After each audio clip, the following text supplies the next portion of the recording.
Oke, mari kita sambung lagi kelanjutan dari novel Heavenly Demon. Di sisi lain, tepatnya di dalam kastil milik Raja Iblis, nampak seseorang tengah melihat ke arah luar, dan karena tidak ada sosok iblis lainnya, bisa dipastikan itu adalah Raja Iblis. Ia bisa merasakan bahwa para komandan pasukan iblis telah dikalahkan. Tapi bukannya sedih ataupun khawatir, ia malah merasa senang. Alasannya sederhana, komandan pasukan iblis memang kuat. Itu dibuktikan bahwa mereka bisa bertahan dari era kekacauan dan menduduki posisi mereka saat ini. Tapi walau demikian, mereka masih bukan tandingan dari Raja Iblis, dan kekalahan mereka dari Roman Dimitri itulah yang membuat Raja Iblis bersemangat. Ia terlahir sebagai predator, tidak ada yang bisa mengalahkannya, dan pada akhirnya kekuatannya pun diakui oleh seluruh makhluk iblis dan mereka pun memanggilnya sebagai Raja Iblis. Tapi itu malah membuatnya bosan karena tidak ada satu sosok pun yang bisa memuaskan dirinya dalam hal pertarungan. Hingga suatu ketika ia pun mendapatkan sebuah catatan kuno. Itu adalah catatan yang berisi apa yang terjadi di alam iblis tepat sebelum era kekacauan. Dan ternyata catatan tersebut berisi invasi alam iblis dari pihak eksternal, yang mana itu membuat kehancuran alam iblis, yang artinya ada banyak sosok kuat di luar alam iblis. Itulah yang membuat Raja Iblis menjadi lebih bersemangat. Setidaknya ia bisa menghadapi sosok yang kuat, dan sosok itu kini muncul di hadapannya, yaitu Roman Dimitri. Kekuatannya benar-benar nyata dan itu membuatnya senang. Tentu saja Raja Iblis berharap jika Roman Dimitri bisa memuaskan hasrat bertarungnya. Kembali lagi kepada Roman Dimitri, ia masih terus maju membantai para iblis yang berusaha untuk menyergapnya. Tujuan Roman hanya satu, yaitu maju sampai bertemu dengan Raja Iblis. Dan siapa sangka ternyata tujuan Roman tercapai.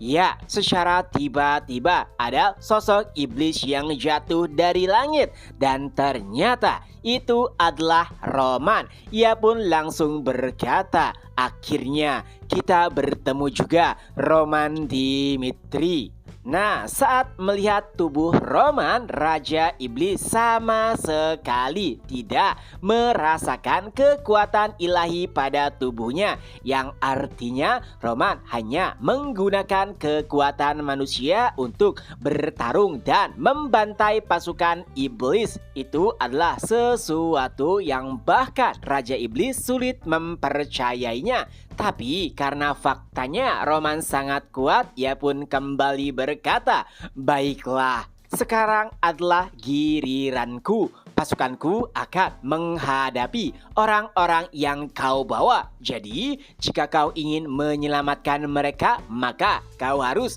mengalahkanku terlebih dahulu." Ya, pasukan iblis kembali bermunculan, dan tujuan mereka kali ini bukan Roman Dimitri, melainkan gabungan pasukan kontinental yang berada di belakang Roman. Ya, walaupun jumlah mereka banyak, tapi tentu saja kekuatan mereka jauh berada di bawah Roman. Sebagian dari mereka masih beristirahat karena kelelahan melawan iblis yang tiada habisnya. Tapi siapa sangka kini jumlah iblis yang menghampiri mereka bertambah berkali-kali lipat. Mereka yang tengah beristirahat terpaksa harus kembali bertarung. Tapi sayangnya kemampuan fisik mereka tidak sekuat Roman Dimitri. Pertahanan pasukan gabungan kontinental mulai ditembus hingga pada akhirnya benteng terakhir dari pasukan kontinental pun menunjukkan dirinya. Itu adalah para penyihir. Jadi dari awal para penyihir tidak melakukan serangan secara besar-besaran, melainkan mereka akan bertindak tak kala kondisi mereka terdesak. Dan karena para pasukan sudah terdesak, pada akhirnya mereka pun muncul dipimpin oleh Edwin, Hector, dan juga Felix. Mereka menggunakan sihir api untuk menghancurkan para iblis. Tentu saja awalnya serangan mereka efektif, tapi sayangnya serangan gabungan Felix, Edwin, Hector, dan para penyihir mulai tidak terlalu berguna tak kalah para iblis level tinggi masuk ke dalam medan pertempuran. Itu bahkan membuat sebagian besar prajurit frustasi. Mereka bahkan sampai berkata, apakah ini akhirnya? Sebenarnya Edwin Hector masih memiliki kartu truf, akan tetapi jika ia menggunakannya maka tidak ada lagi kesempatan kedua, yang artinya jika kartu trufnya gagal maka bukan hanya dirinya, seluruh pasukan akan dalam bahaya. Tapi nampaknya keputusan Edwin sudah bulat. Ia pun hampir menggunakan kekuatan terakhirnya, tapi terdengar sebuah jeritan dan ternyata itu berasal dari monster iblis tingkat tinggi.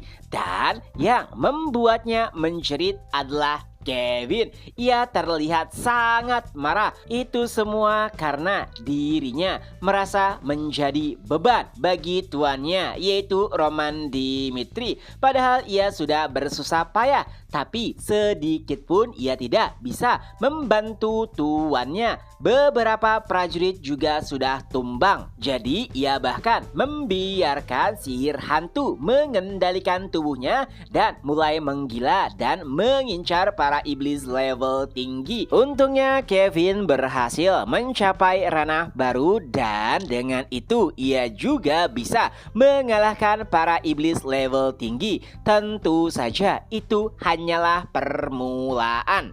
Kevin juga memiliki batasan pada tubuhnya, tapi itu juga bisa menjadi titik awal balik bagi para prajurit lainnya yang terlihat putus asa. Ia pun berteriak, "Ingatlah, kita melewati celah dimensi untuk menghancurkan alam iblis, dan jika gagal, maka seluruh nyawa umat manusia akan dalam bahaya. Jadi, jika kalian tidak ingin menjadi beban bagi Yang Mulia Roman Dimitri, maka bertarunglah, dan jika tidak, lebih baik kalian mati saja." Setelah menyampaikan pidato singkat, Kevin pun kembali bergerak dengan cepat mengincar monster iblis lainnya. Chapter pun berakhir. Nah, itulah kelanjutan dari novel Heavenly Demons. Semoga terhibur. Ketemu lagi di next video. Bye-bye.